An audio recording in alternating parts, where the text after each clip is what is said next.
She got home early and followed her husband's trail of clothes to the bedroom, where she heard her cousin's moans.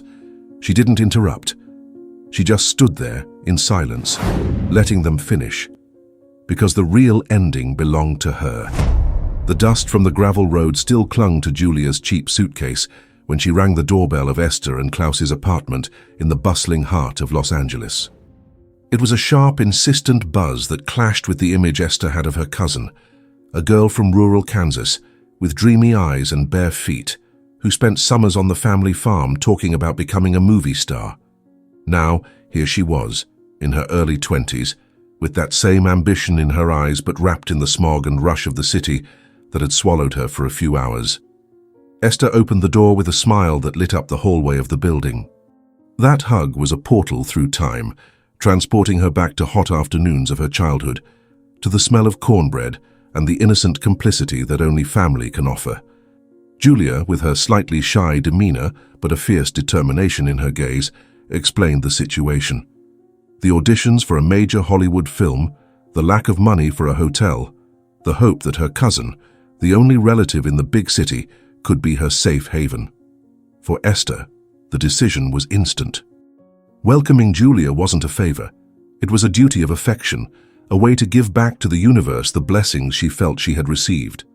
Married for 5 years to Klaus, an up-and-coming architect, Esther lived a comfortable life that her humble origins could never have predicted. Opening the doors of her home to her cousin was like building a bridge between her past and present, helping the family dreamer maybe build a future as solid as her own. The first days were a rediscovery. Esther went out of her way to make Julia feel at home. She showed her the subway routes, gave tips on cheap but good diners, and spent hours listening about the acting auditions, the lines memorized in front of the guest room mirror, and the anxiety before each callback. Klaus at first seemed a bit distant, almost too formal. Esther chalked it up to his reserved nature and work stress. He was in the middle of a big project, a commercial complex in Beverly Hills, and his long hours at the office and evening meetings were constant.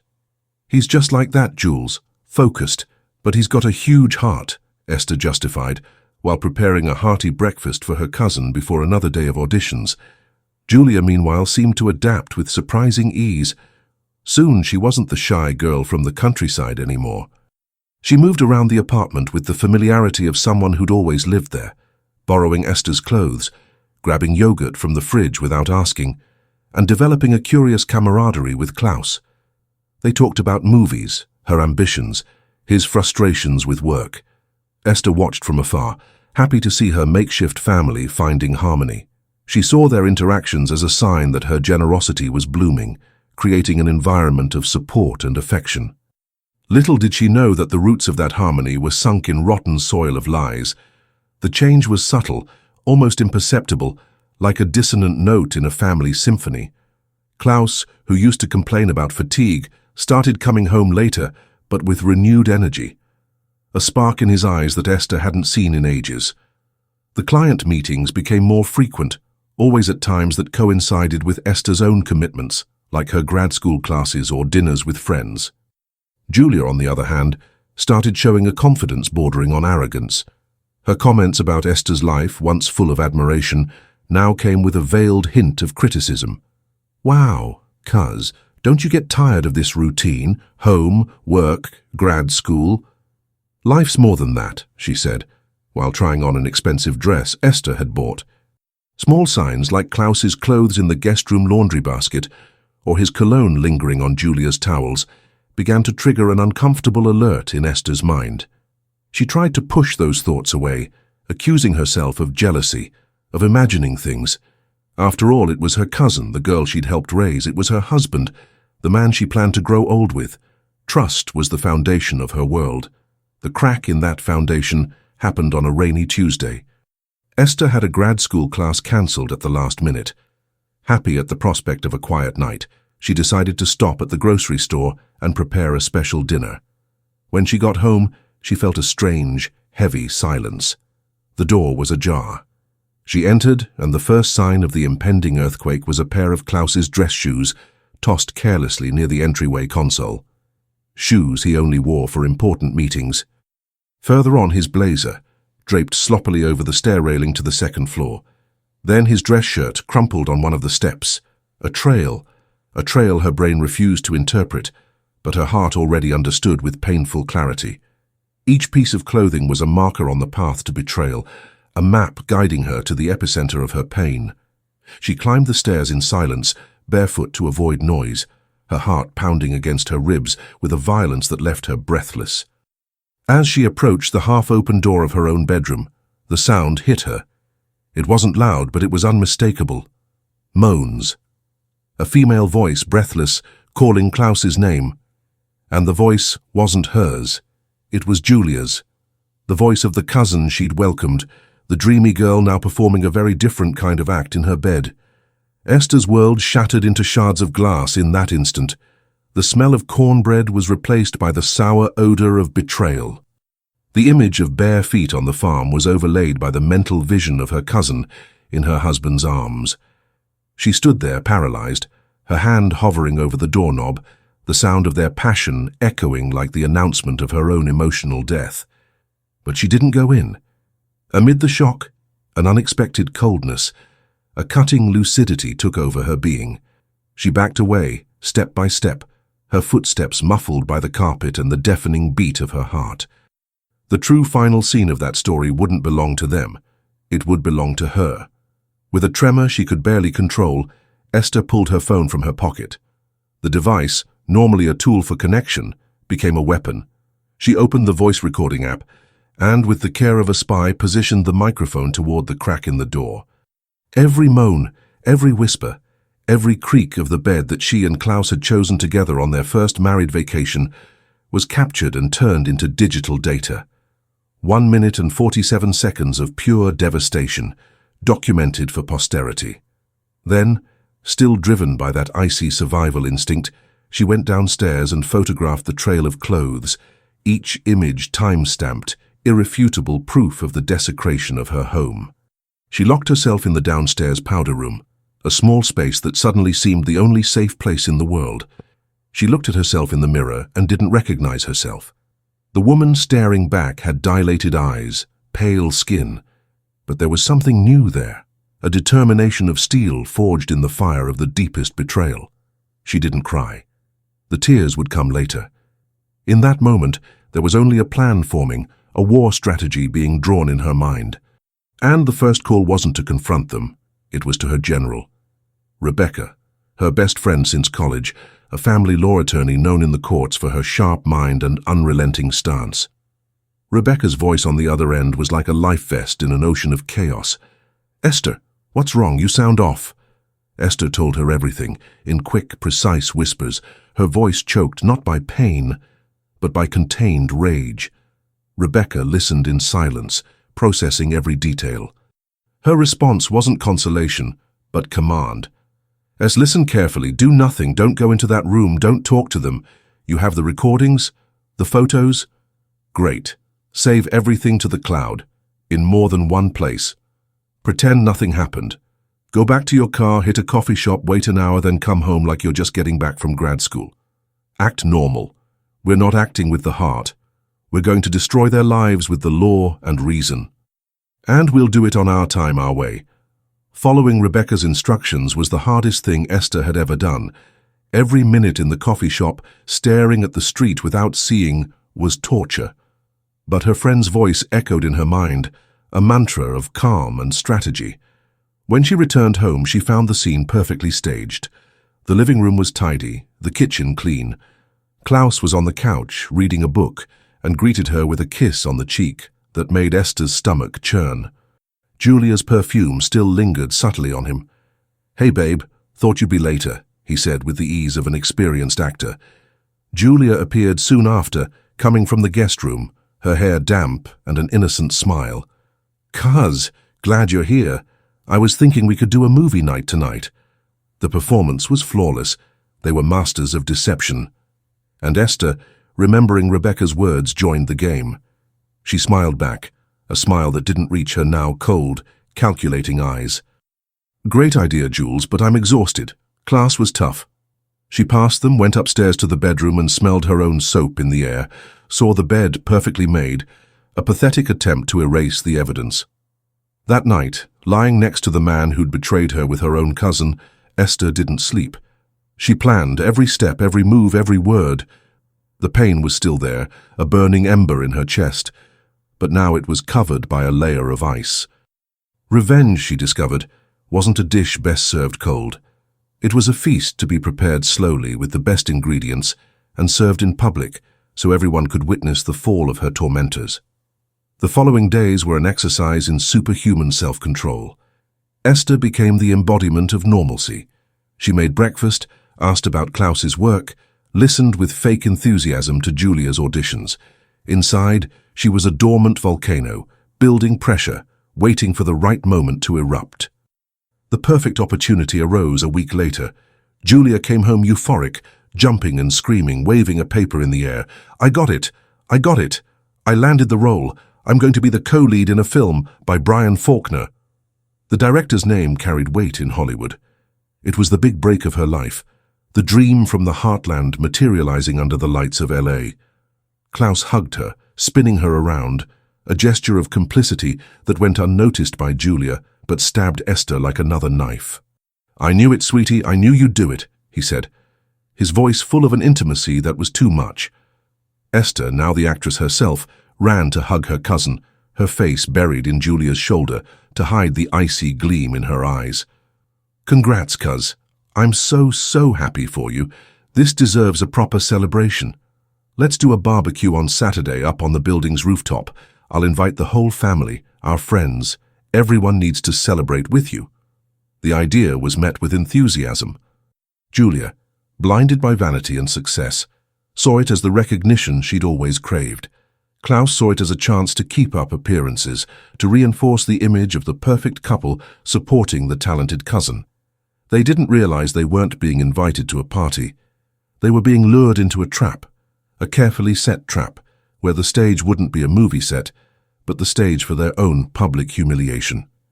Esther spent the next days organizing every detail of the celebration barbecue. The guest list was strategic. Esther's parents and Julia's uncles, who'd always seen her as the daughter they never had, Klaus's partners, who admired his serious and family-oriented demeanor, the couple's friends, who'd witnessed the building of that relationship, and the key piece, a cousin who was a journalist covering cultural events. Each guest was a potential witness to the coming trial. Saturday dawned with radiant sun, an ironically perfect backdrop for the drama about to unfold. The building's rooftop, with its panoramic view of Los Angeles, was meticulously prepared by Esther. Colorful balloons, a bountiful table with salads and sides, and the smell of grilling meat spreading through the air created an atmosphere of genuine celebration. Klaus, wearing an apron that said "King of the Grill," commanded the barbecue with a performance of the exemplary husband, handing out smiles and cold beers. Julia was the center of attention, mingling with guests with the poise of a star.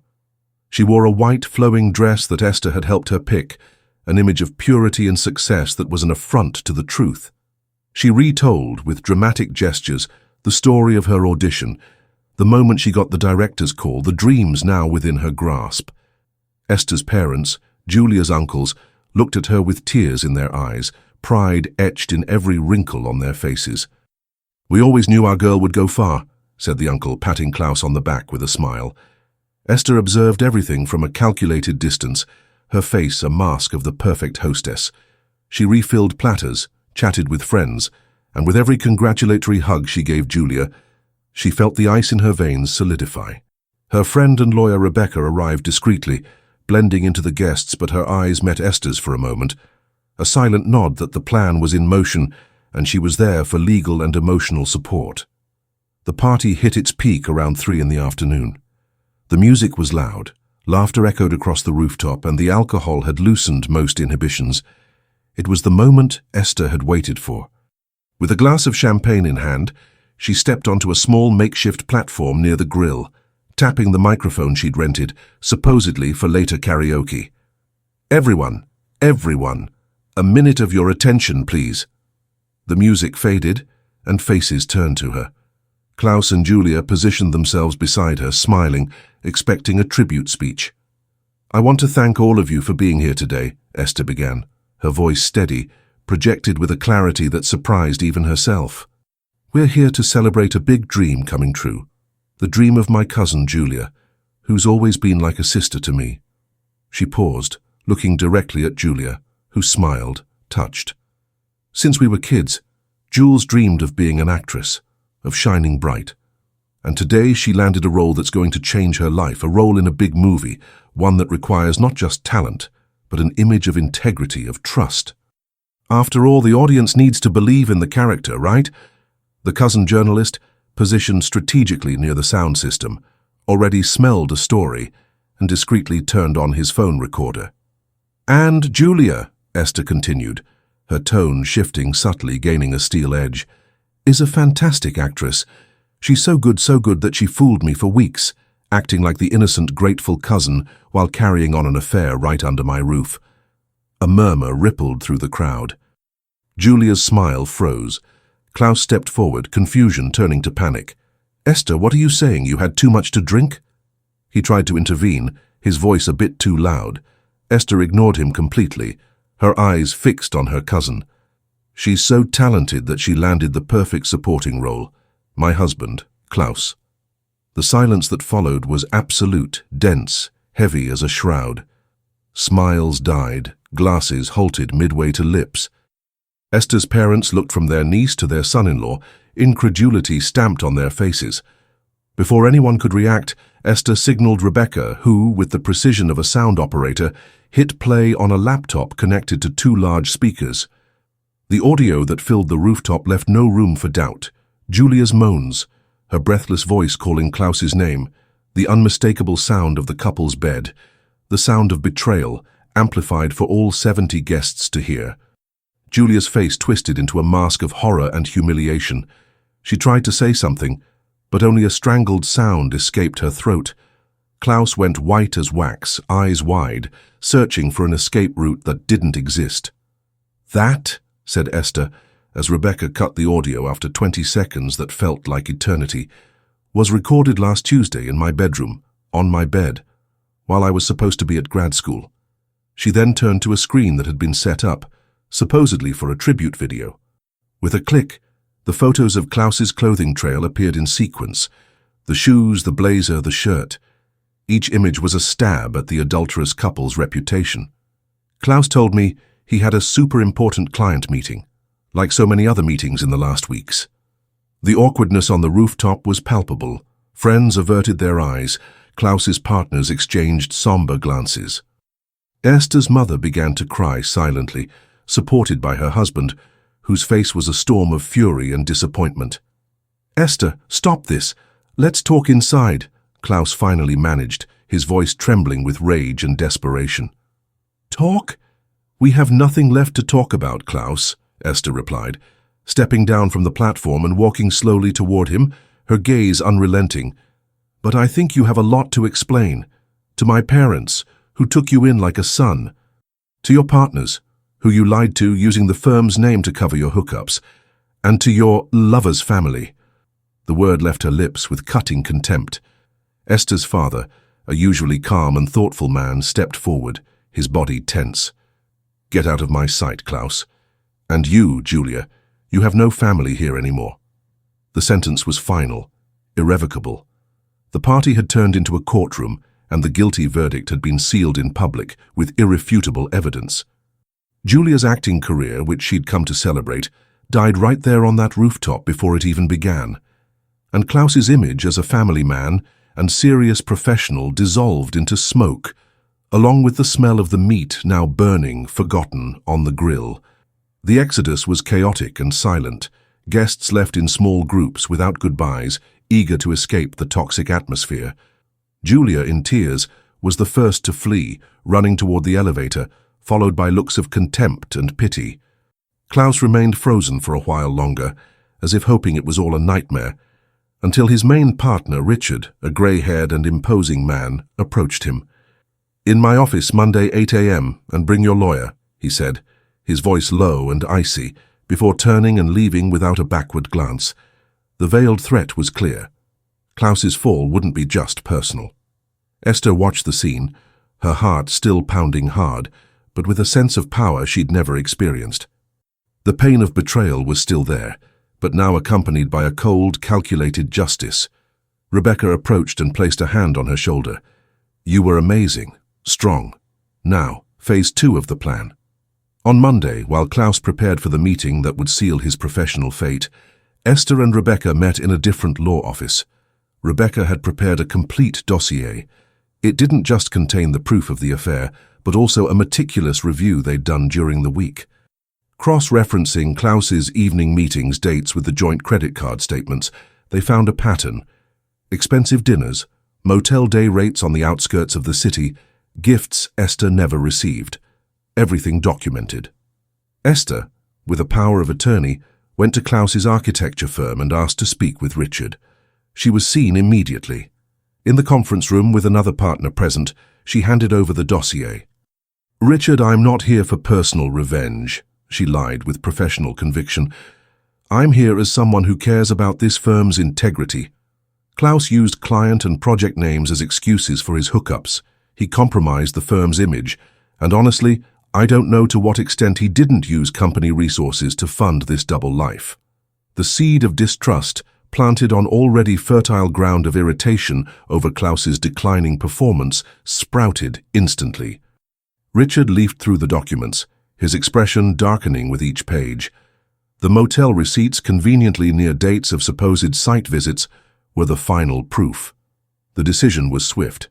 Klaus didn't just lose his partner position, he was ousted under a breach of trust and unethical conduct clause, forfeiting his profit share and forced to sell his stake for a pittance as per the partnership agreement for cause. In hours, the rising architect became an unemployed professional with a tarnished reputation. Meanwhile, Esther handled the end of Julia's dream. With Rebecca's help, she drafted an anonymous email to the film's production department for Brian Faulkner. The email was concise and professional. It attached the audio, some photos, and links to social media posts already popping up about the barbecue scandal, seeded by the journalist cousin. The text highlighted the irony of casting an actress for a role requiring an image of sweetness and integrity, when her real-life conduct was the antithesis. And, crucially, it mentioned morality and image clauses in industry contracts, suggesting that associating the production with such a scandal could harm box office and sponsors. The producer's response was ruthless and fast. The entertainment industry, especially on a high-visibility project, tolerates no risks to its image. Less than 24 hours later, an official note was released to trade press. Due to creative differences and misalignment with the production's values, actress Julia Hayes is no longer part of the cast of Asphalt Heart. The news spread like wildfire. Julia's name, briefly linked to great promise, was now indelibly tied to scandal, betrayal, and unprofessionalism. The doors that had barely started to open slammed shut with guillotine force. The dream that brought her to Los Angeles had turned into a public nightmare, and she, the aspiring star, became a pariah before her first big scene. The shockwave from the barbecue rippled through the family structure with the force of a seismic quake, leaving behind a trail of emotional ruins and severed ties. For Esther's parents, the revelation was a double amputation. They lost the son-in-law they'd considered a son, and the niece they'd helped raise, the girl from the heartland whose dreams they supported with almost parental fervor. The silence in their home in the following days was thick, filled only with whispered conversations and the sound of Esther's mother's stifled sobs. Shame was an unwelcome visitor, sitting at the dinner table, occupying the spot that once belonged to Julia and Klaus. The decision by Esther's father, announced in the heat of the moment, solidified into an icy decree. Julia was banished. Her calls went unanswered, her texts, full of pleas and flimsy apologies, deleted unread. For the family, the betrayal wasn't just infidelity, it was a desecration of the family sanctuary, a breach of trust so deep that forgiveness was impossible. The image of the talented daughter from the countryside was shattered, replaced by that of a usurper, an ingrate who repaid hospitality with the vilest stab. The news spread like poison through the extended kin scattered across the Midwest. Aunts, cousins, grandparents. The story, distorted and amplified with each retelling, turned Julia into the embodiment of immorality, the homewrecker. She, who'd always been the family pride, the promise of a bright future, became a name to avoid, an example of what not to be. Klaus, meanwhile, faced an equally impenetrable wall of silence. His own parents, a quiet and traditional couple from Omaha, were devastated by the shame. The call to tell them was the hardest of his life, and his father's reaction, a retired engineer of few words, was the final blow. "You weren't raised for this, Klaus. You've dishonored your name and ours." The family support he'd perhaps expected as a last refuge evaporated. Without a job, without moral backing from his parents, and banished from Esther's family, he found himself completely isolated.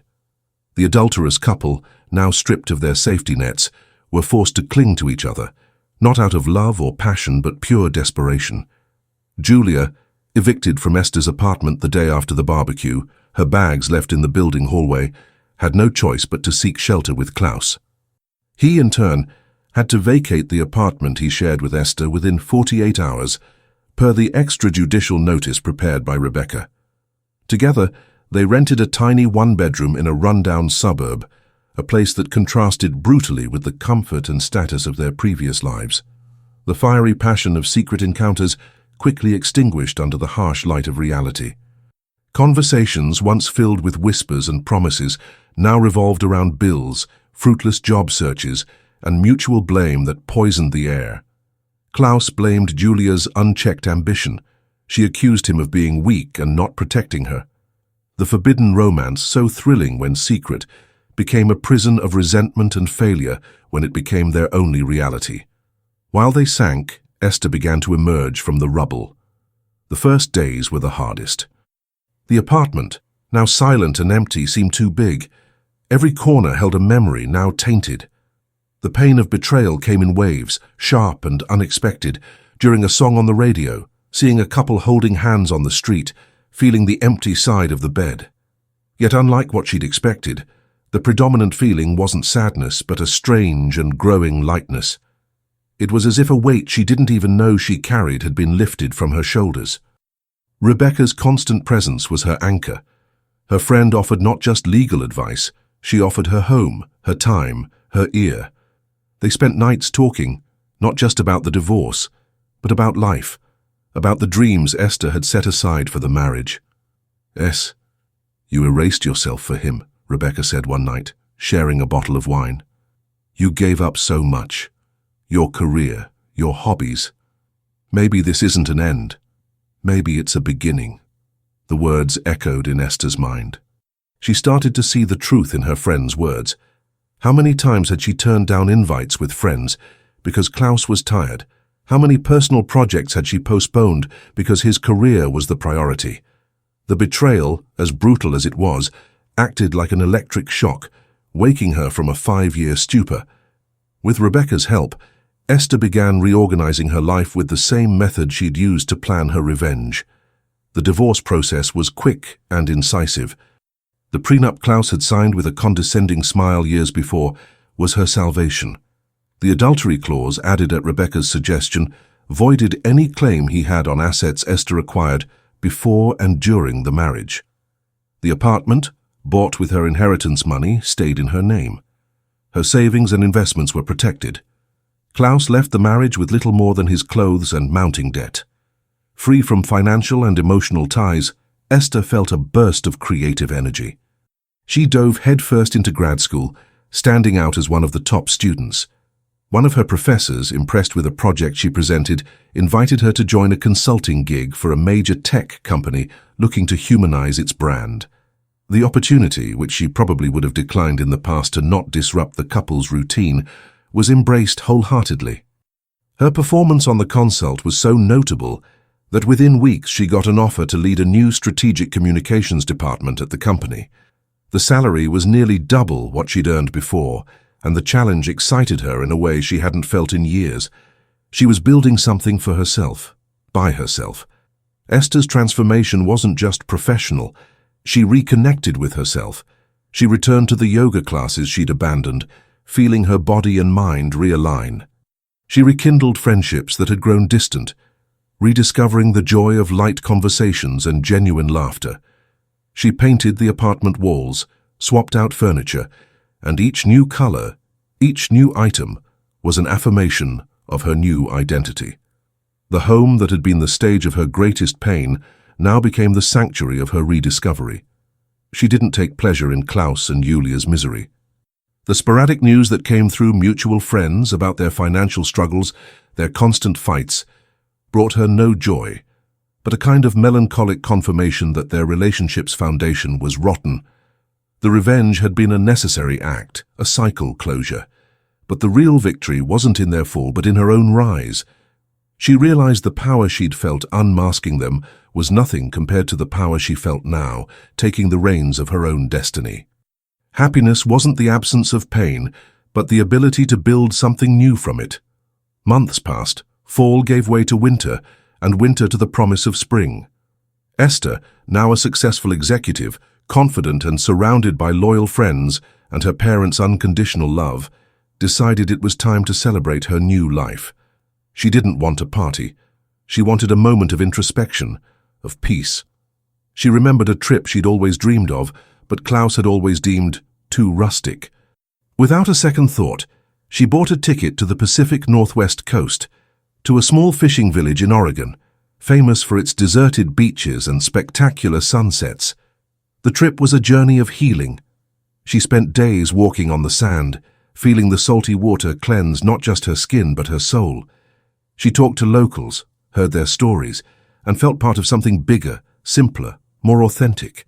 On her last night, sitting at a beachside kiosk with her feet in the sand and a cold margarita in hand, she watched the sun dip into the ocean, painting the sky in vibrant oranges, pinks and purples, a spectacle of overwhelming beauty. In that moment, she raised her glass. It wasn't a toast to revenge. It wasn't a toast to her enemy's fall. It was a silent, profound toast to herself, to the woman she'd become, a toast to freedom. The freedom to be who she was, to live life on her own terms, to find happiness not in another person's presence but within herself. The betrayal had been the storm that destroyed her house, but also the rain that made her own garden bloom in ways she'd never imagined possible. The taste of that margarita, mixed with the sea breeze, was the sweet, intoxicating flavor of hard-won freedom. Spring in Los Angeles brought a palette of colors that Esther, for the first time in years, truly saw. The blooming jacarandas weren't just a blur on the commute to work. They were a pause for admiration, a reminder of life's renewal capacity. This new perception of the world around her was a direct reflection of her internal transformation. Success at her new job was meteoric. Her approach, blending data analysis with keen intuition for human behavior, revolutionized the company's communications. She wasn't just a boss, she was a leader, mentor to a young, talented team that admired her not just for competence, but for resilience. A story that, in the office hallways, had become a kind of corporate legend. Professional success brought financial independence that was, in itself, a form of power. She paid off the apartment loan, built a robust investment fund, and started planning trips that once seemed distant. Paris in the fall, the Atacama Desert, the Northern Lights. The world map in her new office wasn't just decor, it was a checklist of future conquests. Esther's social life blossomed too. Dinners with friends, theater outings, weekend getaways to the mountains. She was rediscovering the pleasure of her own company and the joy of sharing it with people who truly valued her. While Esther's world expanded in colors and possibilities, Klaus and Julia's shrank, becoming monochromatic and claustrophobic. The tiny apartment in the suburbs, initially seen as a temporary refuge, became the set for a low-budget domestic drama. Money shortages catalyzed every fight. Klaus, with his professional reputation in tatters, couldn't find work in his field. LA's architecture community, though vast, was connected by an invisible web of gossip and references. His name was stained. After months of frustration, he was forced to take a job as a salesman at a big home improvement store. The man who designed commercial complexes now spent days explaining grout types to impatient customers. His name tag, a constant reminder of his fall. The pay barely covered rent and basics, and resentment gnawed at him. He came home exhausted and bitter, dumping all his frustration on Julia. Julia, meanwhile, was stuck in an even crueler limbo. Her acting dream had turned into a bad joke. Any audition attempt met closed doors. Her name, thanks to the scandal's rapid spread, meant trouble. She tried starting a YouTube channel, a blog, anything to revive her image, but the betrayal's shadow followed. The few followers she had were there more to mock than support. Comments on her posts were a torrent of accusations and insults. With no prospects in her chosen career and no family support, she was forced into jobs she'd never imagined. She worked as a receptionist at a gym, a sales clerk at a mall clothing store. Each job was temporary, lost to her lack of enthusiasm or arguments with managers. The dreamy girl from the heartland had become a bitter woman, trapped in a reality she hadn't chosen, beside a man who blamed her for his ruin. The passion that united them in secret didn't survive the harsh light of forced cohabitation and shared failure. Fights were constant, explosive, about money, the past, lost opportunities. The small apartment echoed with yells and accusations, a toxic environment consuming what remained of their sanity. News of their inevitable breakup reached Esther through her mother, who heard from a distant cousin. Julia, after a particularly violent argument, had packed and left without saying where. Klaus, left alone with debts and rent, sank further. Esther received the news with a serenity that surprised her. There was no triumph, no joy. Just the cold realization that a relationship built on another's destruction couldn't have a different fate. It was the logical end to an equation of disloyalty. Her life, however, continued on an upward trajectory. She started dating, not with the haste of filling a void, but the calm of knowing her worth. She met Miguel, a university history professor, at a dinner at mutual friend's house. The attraction wasn't immediate and overwhelming, but a slow, deep recognition of kindred spirits. He was intelligent, kind, with a subtle sense of humor, and a gaze that seemed to see beyond the successful executive facade. He listened to her stories with genuine interest, admired her strength without feeling intimidated. Their relationship was built on mutual respect and conversations that stretched into the early hours. With him, Esther learned that love didn't need to be drama, a performance, but could be a safe harbor, a place of peace and growth. The consolidation of her new life had a key milestone at her father's birthday. The party, this time, was at the family cabin in the Rockies, a place of happy memories. Esther arrived with Miguel, and her family's acceptance was immediate and warm. Seeing her happy, beside a man who treated her with the care and respect she deserved, was the healing her parents needed. During the party, while chatting with an uncle, she learned Klaus's final fate. Unable to stay afloat in Los Angeles, he'd returned to his parents' home in Omaha, a nearly 40-year-old man, defeated, living on favors, trying to start over in a smaller city where his name might carry less weight. The image of the king of the grill, the arrogant, successful architect, was replaced by a prodigal son returning home with no glory. As for Julia, the news was vaguer. Someone had seen her waitressing at a diner in Denver. She'd gained weight, looked tired, and the dreamy sparkle in her eyes had vanished completely, replaced by a dull resignation. She was just another anonymous face in the crowd, her big LA chance reduced to a bitter anecdote. Esther heard these stories without letting them disturb her peace. They were echoes from a world that no longer belonged to her. Her world was there now, in that garden, with the afternoon sun filtering through tree leaves, the sound of her family's laughter, Miguel's hand holding hers. She'd crossed hell, but instead of letting it burn her, she'd used the fire to forge something stronger, brighter. The night fell, and the party continued under a starry sky. In a moment of quiet, Esther slipped away with Miguel to a nearby lake. "You look happy," he said, watching the lights reflect on the water. "I am," she replied, and the simplicity of those two words held a universe of overcoming. "It took a while, but I got it. Life isn't about avoiding falls, it's about how you get up. And sometimes, you get up higher than you were before." She was no longer a betrayal victim. She was the architect of her own happiness, the protagonist of a story that, though starting with deep pain, now unfolded as a beautiful narrative of rebirth and self-love. Revenge had been the justice chapter, but the true victory was being written in each new day of her full, authentic life. 2 years. Time, that relentless sculptor, had passed, chiseling new features into the lives of everyone involved in that domestic tragedy. For Esther, those 2 years were a feverish and gratifying period of building. Her career at the tech company had taken off in a way that exceeded her most optimistic projections. She wasn't just a director anymore. She'd become a partner, a strategic voice whose opinions were heard and respected at the highest level. Her ability to predict market trends and connect authentically with audiences made her a standout in the sector. But the real triumph wasn't in growth charts or annual bonuses. It was in the serenity with which she now inhabited her own life. Her relationship with Miguel had deepened, becoming a solid, loving partnership built on mutual admiration and respect for each other's individuality. They'd bought a house in the mountains, a wood and glass retreat overlooking the peaks, where they spent weekends reading, cooking, and simply enjoying the silence and each other's company. The Los Angeles house, once a palace of bittersweet memories, became a functional base.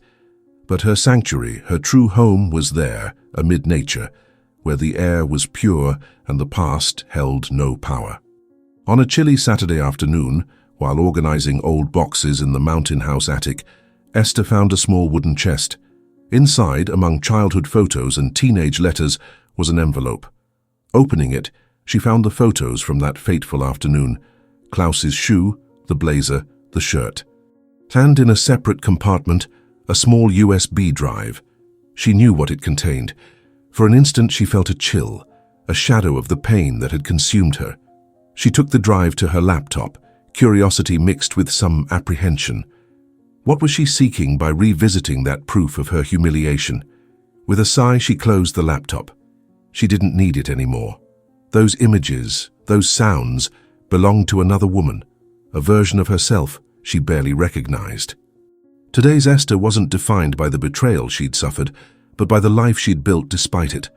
She grabbed the envelope and the drive, went downstairs to the living room where the fireplace crackled, and without ceremony tossed them into the flames.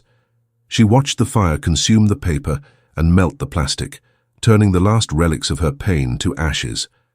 It was a final act of liberation, a recognition that her future was more important than her past. Miguel, watching from the doorway, approached and hugged her from behind in silence, understanding the moment's solemnity. While Esther burned the last bridges to her painful past, Klaus and Julia lived haunted by it. News about them was increasingly rare, fragments of third-hand stories painting a picture of desolation. Klaus, after failing in Omaha, had tried his luck in Seattle. He got a mediocre job at a small construction firm, but bitterness had turned him into a cynical, difficult man.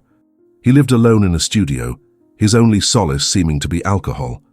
One of Esther's cousins ran into him by chance at a bar in the city. He looked visibly older, shoulders hunched by failure's weight, eyes lifeless like someone who'd given up dreaming. He didn't recognize Esther's cousin or pretended not to. He was just a ghost of himself, a man who'd traded an empire for a sandcastle and now drowned in its ruins.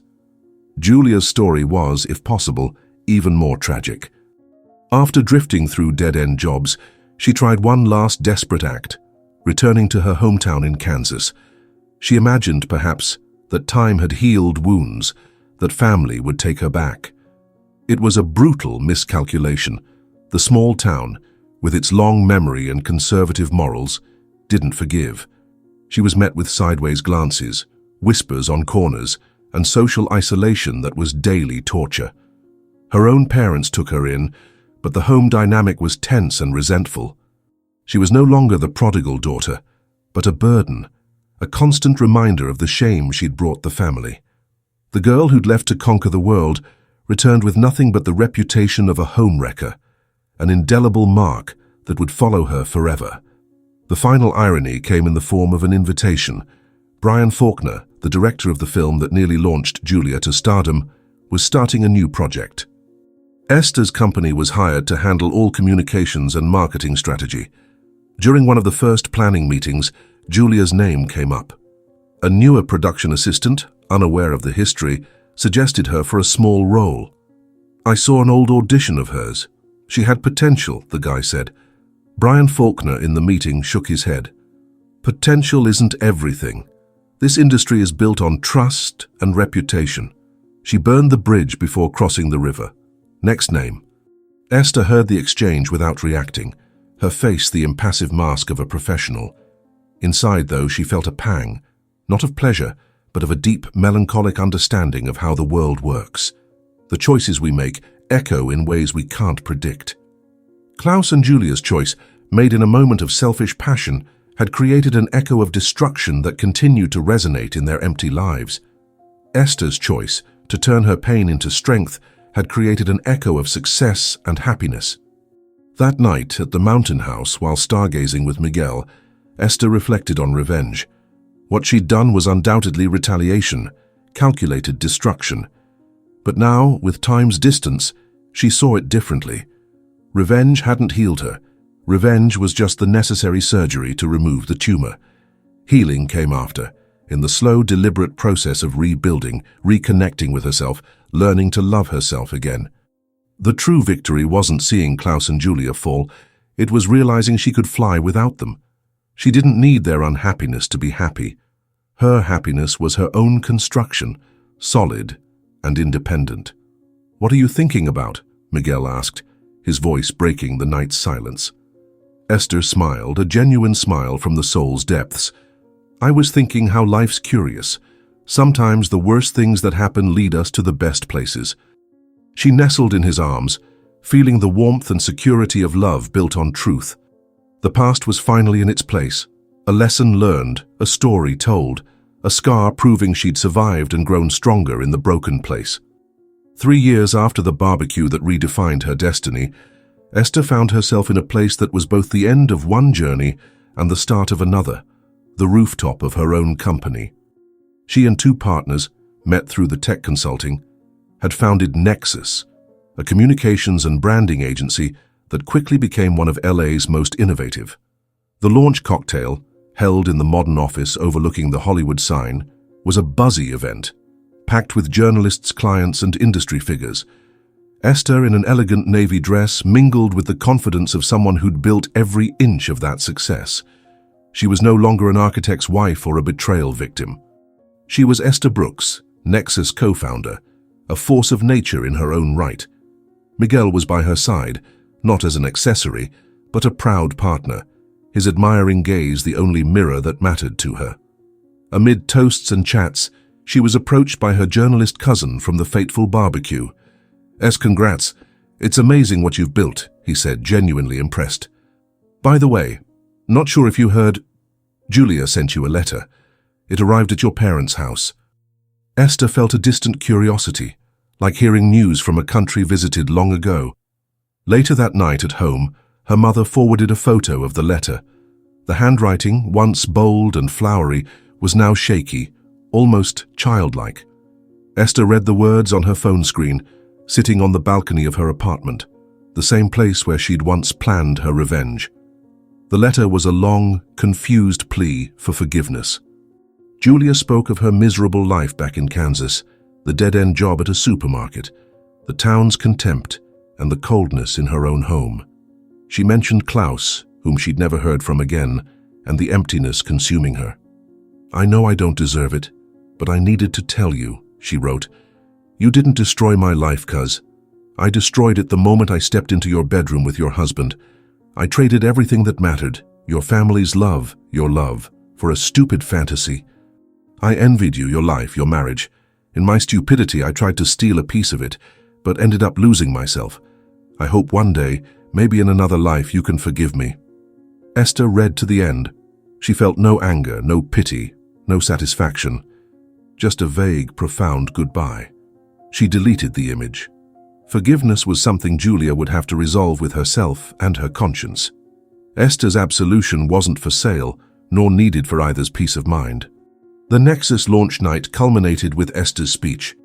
She took the stage, looked at the packed crowd, at Miguel's smiling face, at her parents in the front row, tearing up with pride, at Rebecca raising a glass in a silent toast. "Good evening, everyone," she began, her voice clear and resonant. Many of you know my professional path, but today I want to talk about restarts. A few years ago, I went through a storm.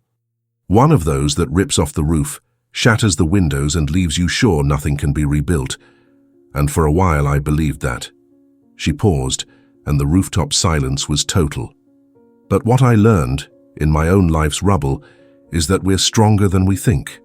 And sometimes everything has to crumble so we can build something new our way on a stronger foundation. Self-love. Nexus isn't just a company. It's a symbol that, even after the worst storm, the sun always shines again. And it can shine brighter than ever. She raised her glass. A toast to restarts, and to the courage to build our own happy ending. The applause that followed was thunderous, an ovation not just for the businesswoman, but for the woman who'd turned her ashes into an empire. In that moment, under the lights of her own creation, Esther understood her journey's final truth. Revenge had been the match that burned the dry brush, clearing the ground. But the real work, the real beauty, was in what she'd planted after. A forest of new possibilities, watered with resilience, and fertilized with the wisdom only pain can teach. The taste in her mouth was no longer revenge, nor even freedom. It was the sweet, complex flavor of life in its fullness. If this story of Esther's relentless revenge had you holding your breath, go ahead and hit that like button right now. My favorite part, without a doubt, was when Esther stepped up on the stage at the barbecue, with the whole family and friends watching, and just hit play, exposing her husband's and cousins' betrayal for everyone to hear. And for you, what was the most impactful moment? Tell me in the comments. Thanks a lot, and see you in the next story.